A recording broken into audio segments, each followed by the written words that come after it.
Hello and welcome to this special. SEBI on Monday evening came out with a study, draft paper with respect to participatory notes. The study talks about levying a fee on participatory note participants or ODI subscribers, and also tries to bring down the kind of asset under management which is coming into or assets investments coming into the country through participatory note. To talk about the issue, I have Punit with me. Punit, this move a good move from the point of view, a regulatory point of view, and from a market point of view, is it going to be, what kind of negative it has? I think what has happened over last several years, SEBI has been uncomfortable with the issue of P notes or ODI instruments, which are, so to say, unregulated. These instruments have in past have never been reported to the SEBI by the FPI issuers, and there has been several measures in past as well which have been taken by SEBI to ensure that these transactions at least are reported, at least the subscribers are identified.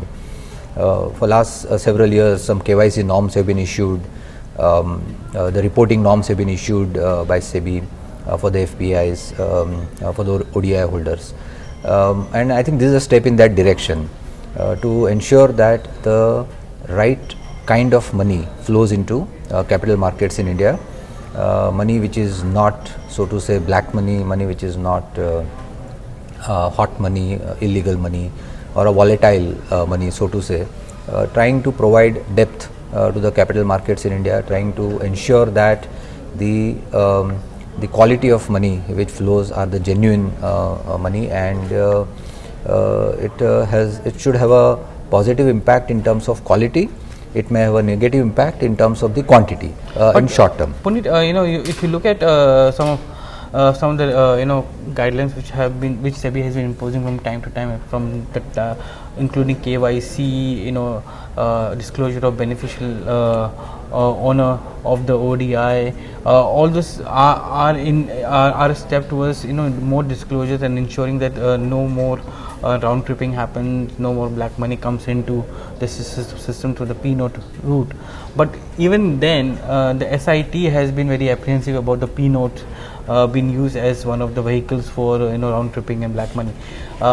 This transaction fee of 1,000 rupees per $1,000 yes, per subscriber, is it a good deterrent for the investor who's coming through the ODI or P note route? So two things. One is on the quality of money again. Government is worried about residents or NRIs subscribing or their own money coming into India through this route, and therefore round tripping. A lot of speculation around what kind of money is flowing in. So to curb that practice, the steps have been taken in past for the KYC norms and reporting requirements. The second thing which SEBI has mentioned is about the monitoring mechanism by SEBI and the cost incurred, infrastructure, capital, manpower employed by SEBI to curb or to monitor this kind of practice, and SEBI is wondering as to why they should incur this cost. Why don't you recover it from the ODI subscribers? And therefore $1,000, I'm not sure what is the basis of $1,000 per subscriber.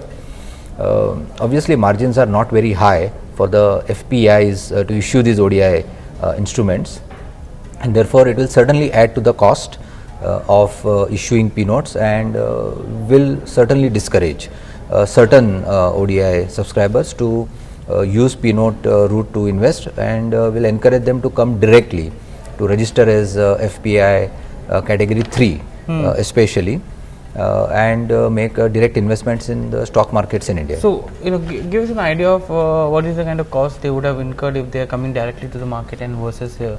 Have they made the cost significantly higher?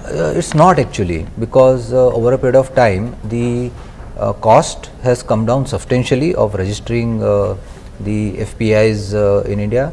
Second, the registration no longer happens with SEBI. It actually happens with the depository participants, and therefore the cost, the time frames, the compliance requirements have gone down substantially.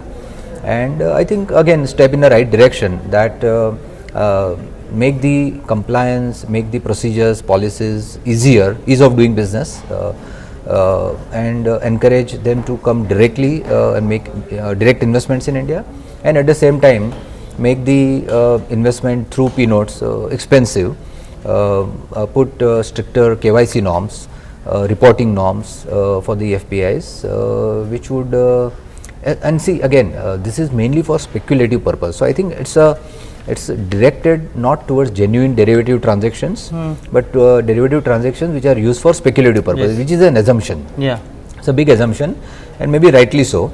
Because if you want to take a negative short position on India, yes, you don't need to come through a That's P-note. correct. You can directly go to Singapore and do the short and SGX Nifty. Of course. So why will you use this P-note route? So I think that's something which SEBI may not be able to control, but whatever is within SEBI's purview or SEBI's power, they are trying to control it, and it will have an impact. Of course, the time frame given is June 2020, which is a very long time frame provided to the FPIs to maybe unwind their position or relook at their positions, ensure that the ODI instruments are used only for genuine transactions or derivatives which are not for speculative purposes.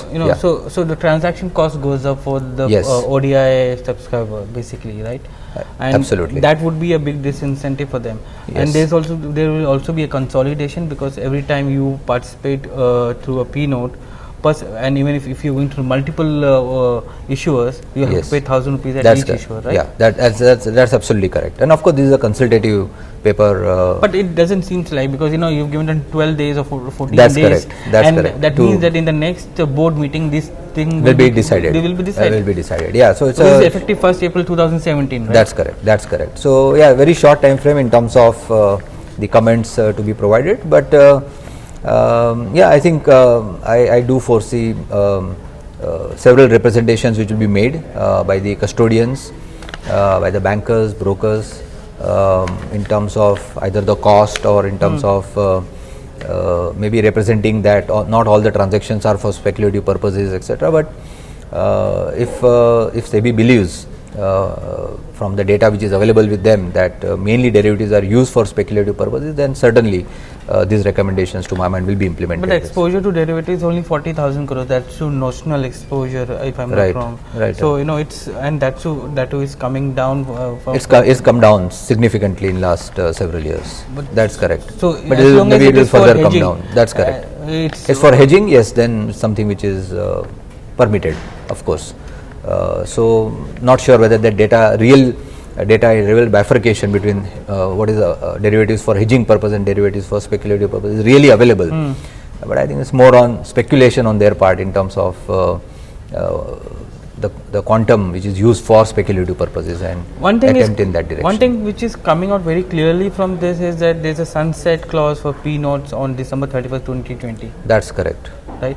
Beyond 2020. For this purpose. For all purposes, basically, because from a disclosure purpose or from cost purposes, everything, with 3 years. So they are expecting the P-note window to get shut in 3 years. 2020. End of 2020, you will not have any more P-notes coming into the country. Is that a right assumption which is there?